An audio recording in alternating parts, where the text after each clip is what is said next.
When my boss said, "You're crossing the line," she meant distance. But for me, that line was the only path leading closer to her. I still remember the night it happened, the first time she looked at me in a way that told me this wasn't just a job anymore. The office was almost empty, the kind of quiet where you can hear the hum of the lights above, where every small sound feels magnified. I had stayed late to finish a report, and so had she. My boss.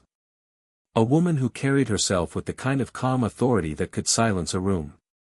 At 42, she had this presence about her, graceful, commanding, yet quietly vulnerable if you looked long enough. I leaned over her desk, pointing out a section of the report she had asked me to review. My shoulder was close enough to brush against hers, and in that instant, I felt the air shift.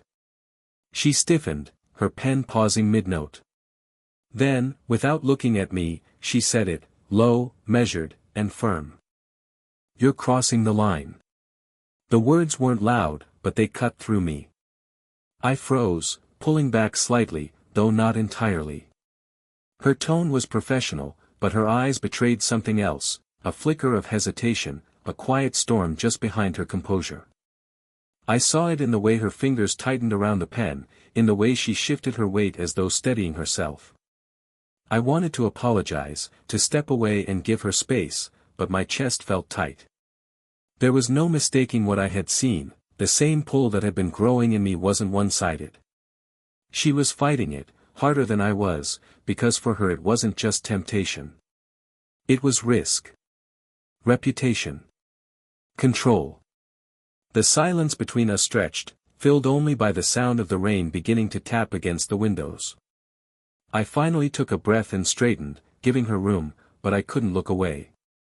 For the briefest moment, her eyes met mine, and in them I saw not anger, not rejection, but fear, and beneath that, longing. She turned quickly back to the papers, as if the moment had never existed. I walked back to my desk, my mind replaying her words. Crossing the line. Maybe she was right. Maybe I was reckless. But even then, I knew, sometimes the lines we're warned not to cross are the very ones that lead us exactly where we're meant to go. The days that followed carried a weight I couldn't quite explain. She hadn't raised her voice, hadn't formally reprimanded me, yet the air between us felt colder. In the office, where once her presence felt like steady warmth, there now lingered a deliberate distance. She avoided my eyes, though I could feel them on me when she thought I wasn't looking. Meetings became harder to sit through. I would speak, and though she nodded with measured approval, her tone carried an edge of restraint, as if she was reminding herself, and me, of the boundaries that had nearly slipped that night. Her voice was calm, but clipped, each word carefully polished, leaving no room for misinterpretation. Yet, beneath that control, I caught the smallest betrayals, her fingers tapping against her pen a little too quickly when I spoke, the faint crease at the corner of her lips when I asked a question that carried too much familiarity. She carried herself with a strength I admired, but I could sense the strain. It was in the way her shoulders tensed when I entered a room, how she would busy herself with papers that didn't need her attention, or how she left the break room the second I walked in. She thought she was hiding it well. She wasn't. And me? I felt the silence like a presence hovering over us both. The sound of her heels clicking briskly down the hall sent a sharp pull through me, each echo a reminder of what I couldn't reach.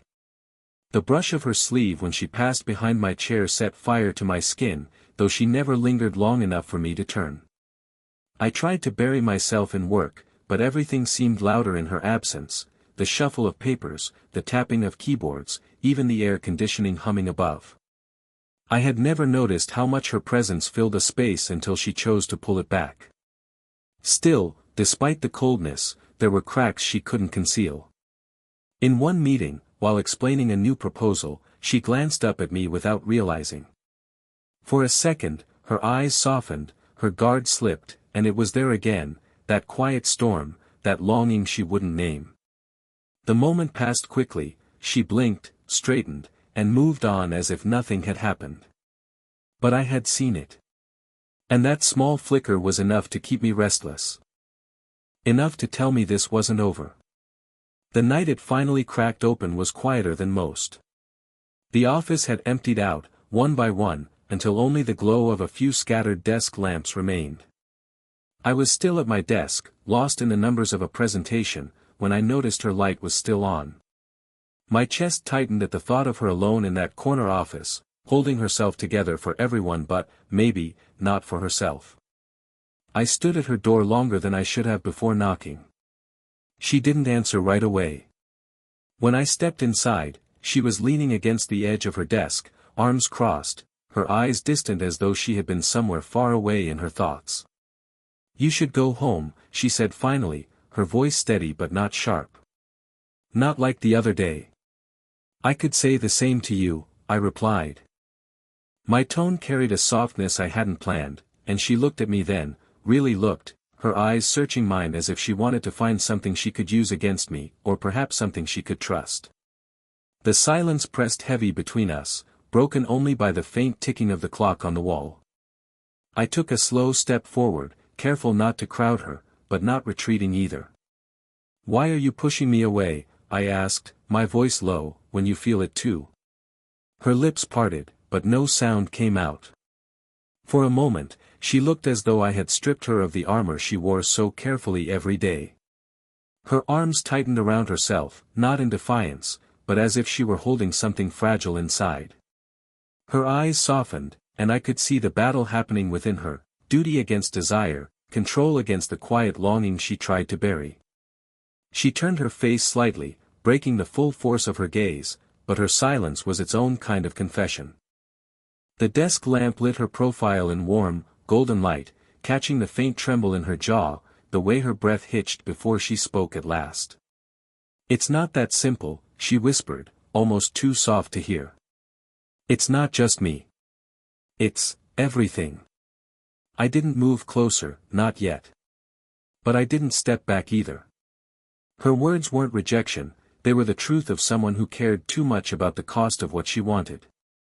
And though she turned away to shuffle the papers beside her, her hand lingered on the desk, inches from mine.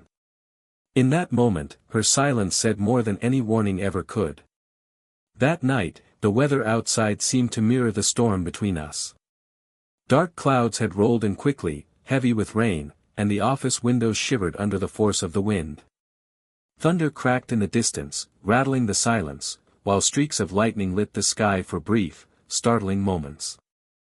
She was standing by the window, arms wrapped loosely around herself, her silhouette outlined against the storm. I watched her for a long time before daring to move closer. Something about her posture felt different tonight, less guarded, more weighed down, as if she had grown tired of carrying her own restraint. I stepped beside her, not close enough to touch, but close enough that I could feel the faint warmth radiating from her. She didn't move away. Her eyes stayed fixed on the rain sliding down the glass, her reflection caught in the faint glow of the desk lamp behind us. "You shouldn't linger," she said softly, though her voice lacked conviction. It was more a reminder to herself than to me. I hesitated, then let my hand rest lightly on the edge of the desk near hers. My fingers didn't reach for her directly, but they hovered close, just enough that the space between us seemed charged with a quiet electricity. She noticed. I could tell by the way her breath caught, by the slight flicker of her eyes down toward the desk before darting back to the storm. A flash of lightning illuminated the room, washing her face in silver light. For a split second, I caught the softness in her expression, not the commanding boss, not the woman always in control, but someone who wanted to lean closer and hated herself for it. Our hands edged closer, drawn by some force neither of us dared name. My fingertips brushed against hers, so lightly it could have been an accident. But it wasn't. The touch was fleeting, yet it burned through me like fire, igniting every nerve in my skin. She didn't pull away immediately. For the briefest moment, she let it happen, our hands resting side by side, her fingers trembling just enough for me to know she was fighting it. Then, with a shaky breath, she withdrew, folding her arms across her chest again. The storm outside roared, but inside the office, the silence was louder. I didn't press her. I simply stood beside her, letting the weight of that almost touch linger. Because sometimes the smallest brush of skin is more intimate than any embrace. The morning after the storm, the office looked the same, but nothing felt the same. The memory of her hand against mine lingered, a phantom warmth I couldn't shake. I thought maybe she would pretend it hadn't happened, that she would carry on with her usual cool professionalism. And for a moment, it seemed she tried. When I walked into her office to deliver the morning files, she didn't look up right away. Her posture was perfect, her hair neatly pinned, her voice calm. Yet when she finally lifted her eyes to meet mine, I saw it, the exhaustion of someone who had been up all night wrestling with herself. She set the papers aside and leaned back in her chair. "We can't," she said, her tone firm but her eyes betraying her. There was no anger, no reprimand this time. Just a quiet plea. It isn't possible. I didn't sit. I stood across from her, hands gripping the edge of the chair before me. "I'm not here to ruin you," I said, my voice low, steady. "I just want to stand where you are. Even if it means breaking rules that shouldn't have been written for us in the first place." Her breath caught at that, and she blinked quickly, as if trying to shield herself from my words. She pressed her hands flat against her desk, as though grounding herself, but her composure wavered. The silence stretched, thick with everything neither of us dared to say outright. The room smelled faintly of coffee, the kind she always brewed strong enough to wake the dead. A small mug sat by her elbow, half forgotten, the steam curling upward in lazy ribbons. The ordinary details of that moment, the creak of the chair as she shifted, the faint buzz of the heater kicking on, only seemed to highlight the extraordinary weight of what was between us. Finally, she looked at me again, and the fight in her eyes softened. "You don't understand what this could cost," she whispered. I shook my head gently. "I understand enough to know it's worth it." Her lips parted as though she wanted to argue, but no words came. Instead, she sat back, exhaling slowly, as if surrendering to the truth she had been running from. She didn't say yes, but she didn't push me away either. And in that silence, I realized the line she had drawn was already fading. It was late when she finally asked me. The office was nearly dark, only a few emergency lights glowing faintly in the halls. I had been finishing up a report when she appeared at my desk, her voice softer than I'd ever heard it. "Would you walk me to my car?" I looked up, surprised, but the request wasn't casual. Her arms were folded lightly across her chest, her shoulders drawn tight, as though she'd wrestled with the decision before speaking. I nodded without a word, slipping on my coat as she gathered her things. The night air outside was crisp, cool enough that our breath turned to faint mist. The parking lot was quiet, save for the distant hum of traffic and the rhythmic click of her heels against the pavement. We didn't speak at first, our steps falling into a slow, even rhythm. The silence between us was different now, not heavy with avoidance, but waiting. When we reached her car, she stopped by the driver's side door, her keys dangling from her fingers. For a long moment she didn't unlock it. Instead, she leaned back against the car, her gaze fixed somewhere on the ground, as if searching for courage in the cracks of the asphalt. "I shouldn't feel like this," she said finally, her voice barely above a whisper. "Not with you." She swallowed, lifting her eyes to mine. There was no boss's authority in them now, no shield. Only raw honesty. "But you make me feel alive. And that terrifies me." Her words sank deep into me.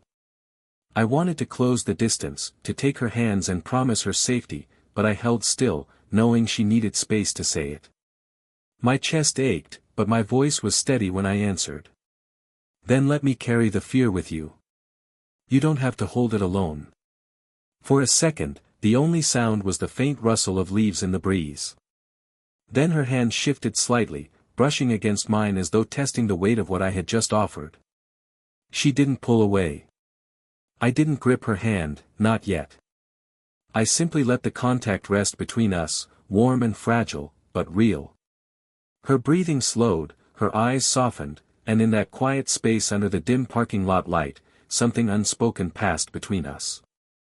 She finally unlocked the car, but before slipping inside, she looked at me one last time, not as her employee, not as someone forbidden, but as the man who had seen past her walls. And for the first time, she didn't try to hide. The next day felt different, though nothing had been said outright. She still moved through the office with her usual grace, her steps measured, her voice composed. But now, when her eyes met mine, she didn't look away. She let the silence linger, as if acknowledging what had already shifted between us. All day, I caught glimpses of her that felt like small confessions, the way her lips curved faintly when I cracked a quiet joke in a meeting, the way her gaze softened when I passed her a file, our fingers brushing for just a second longer than necessary. They were tiny gestures, invisible to everyone else, but to me they were everything. That evening, as the office emptied again, I lingered. Part of me expected her to leave without a word, to retreat back into the safety of distance. Instead, I heard the quiet click of her heels stop by my desk. "Are you staying late again?" she asked, her voice gentle. I looked up, smiling faintly. "Depends. Are you?" She hesitated, then tilted her head toward her office. "Come on." Her office felt different that night. Not colder, not heavier, warmer. She closed the door behind us, not slamming it, but softly, almost deliberately. She didn't sit at her desk this time.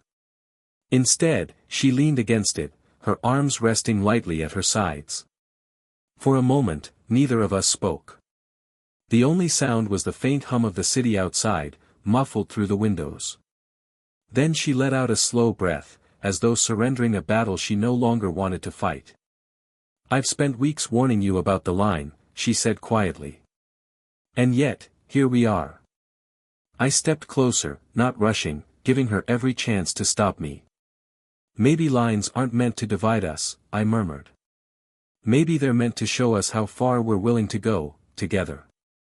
Her lips curved into the smallest smile, one that reached her eyes. She shook her head, but there was no resistance in it, only tenderness. And when I was close enough that the warmth of her breath mingled with mine, she whispered, "If you're crossing the line, at least take me with you." Her hand found mine then, steady this time, not trembling. I closed my fingers gently around hers, feeling the quiet strength in her touch. No storm, no words of warning, just a silent agreement written in the way she didn't let go. And in that moment, I knew, whatever line we had crossed, we hadn't broken. We had found something worth holding on to.